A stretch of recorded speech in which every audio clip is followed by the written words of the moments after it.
विधायकों एवं शिक्षिकाओं का किया सम्मान। संगठित समाज से विकास संभव, विधायक उदयलाल डांगी।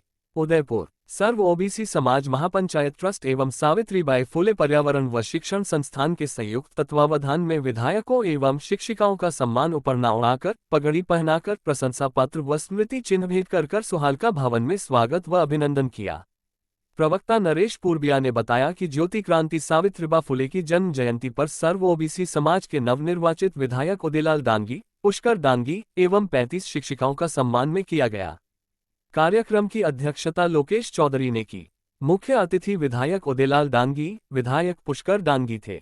विशिष्ट अतिथि संस्थापक दिनेश माली, डॉक्टर चेतना भारद्वाज, सुरेश सुथार, रमाकांत सुथार, सूर्य प्रकाश सुहालका, राजेंद्र सेन, बालकृष्ण सुहालका थे।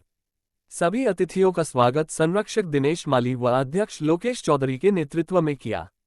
मुख्य वक्ता डॉक्टर चेतना भारद्वाज थी। दिनेश माली ने अतिथि स्वागत भाषण देते हुए बताया कि सावित्रीबाई फुले पहली महिला शिक्षिका थी, जिन्होंने विपरीत परिस्थितियों के बावजूद भी महिला शिक्षा को बढ़ावा दिया। सावित्रीबाई फुले का जन्म महाराष्ट्र के नायगांव में 3 जनवरी 1831 सोमवार को हुआ। बचपन से ही निर्भीक, साहसी और होनहार थी। खेलकूद एवं तैराकी में खूब तेज थी। गुलेल चलाना एवं पत्थर से निशाना बनाकर फल तोड़ना में भी महारत थी। सावित्रीबाई फुले का 9 वर्ष की आयु में सन 1840 में ज्योतिबा फुले के साथ विवाह हुआ। सावित्रीबाई फुले एक कुशल गृहिणी थी। ज्योतिबा फुले ने 1848 में पुणे नगर की भिंडे हवेली में पहली पाठशाला प्रारंभ की।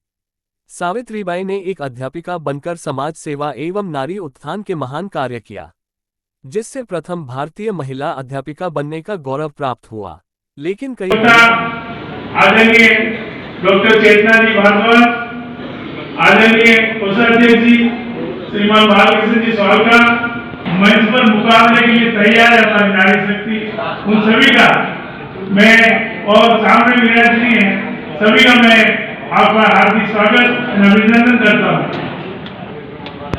उस हिसाब से हमें तथा हमारे आने वाली पीढ़ी को जो अधिकार मिलने चाहिए, जो नहीं मिल रहे हैं, बाबा साहब ने आर्टिकल्स में ओबीसी को आरक्षण की व्यवस्था की थी, लेकिन आप देखेंगे देश आजाद होने के बाद प्रथम जो हमारे प्रधानमंत्री बने जवाहरलाल नेहरू, और जवाहरलाल नेहरू ने को ये कहा गया कि इस आर्टिकल 340 को लागू करो, लेकिन उन्होंने कहा नहीं, आंकड़े कहाँ है?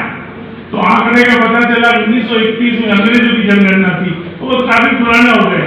तो उन्होंने काका कालेकर आयोग बनाया, लेकिन काका कालेकर की आयोग भी वो ठंडे बस्ते में चले नेताओं ने, पूरे ठाकुर, लालू प्रसाद यादव और देवीलाल चौधरी जो प्रधानमंत्री थे, उनके दबाव में आकर के मोरारजी देसाई ने वो एक मंडल आयोग बनाया गया। तो मंडल आयोग बनाया गया मोरारजी देसाई द्वारा। लेकिन आज के कार्यक्रम को बताएं आप। आज ज्योति क्रांति सावित्रीबाई फुले के जन्म जयंती को सावित्रीबाई फुले पर्यावरण शिक्षण संस्थान एवं सर्व ओबीसी समाज महापंचायत ट्रस्ट द्वारा संयुक्त रूप से मनाया जा रहा है। इसमें लगभग 40 जो प्रधान अध्यापिकाएँ हैं जो सरकारी एवं निजी विद्यालय में जो ओबीसी वर्ग की है, उनको सम्मानित किया जा रहा है।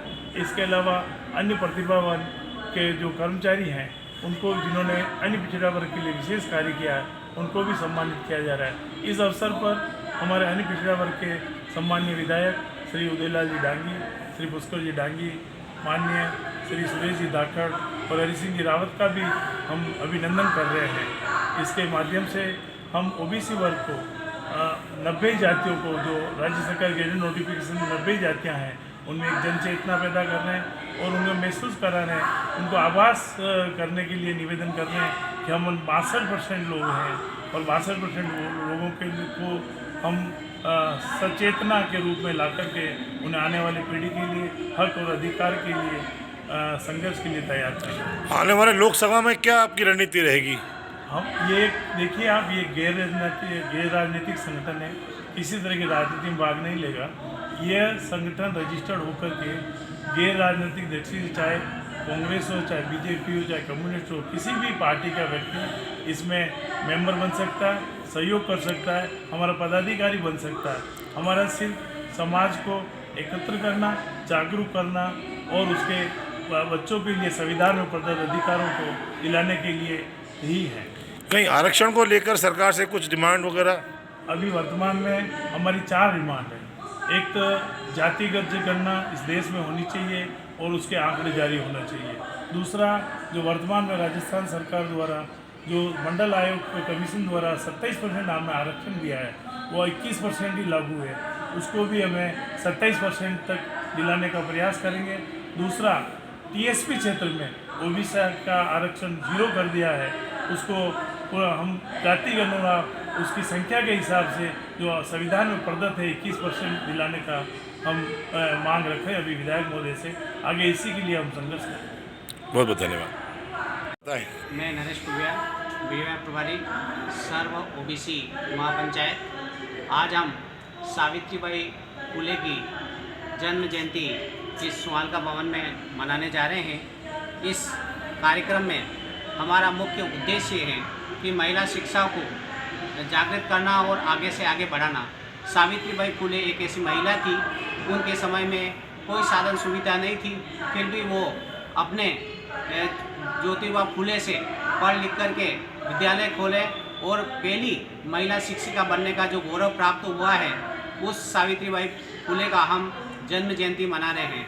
और इस सभी शिक्षिका जो हमारे विभिन्न विद्यालयों में कार्यरत हैं, उन्हें हम इस दिन पर सम्मानित कर रहे हैं। और हमारे ओबीसी समाज से जो नवनियुक्त विधायक जो भी जीत करके आए, उन्हें भी हम सम्मानित कर रहे हैं। इस संगठन का मुख्य उद्देश्य है कि शिक्षा का स्तर ऊंचा करना और इस वर्ग में विभिन्न जातियाँ हैं, उन्हें शिक्षा के माध्यम से हम क्या क्या व्यवस्था दे सकते हैं, उन्हें उपलब्ध कराना मुख्य उद्देश्य है।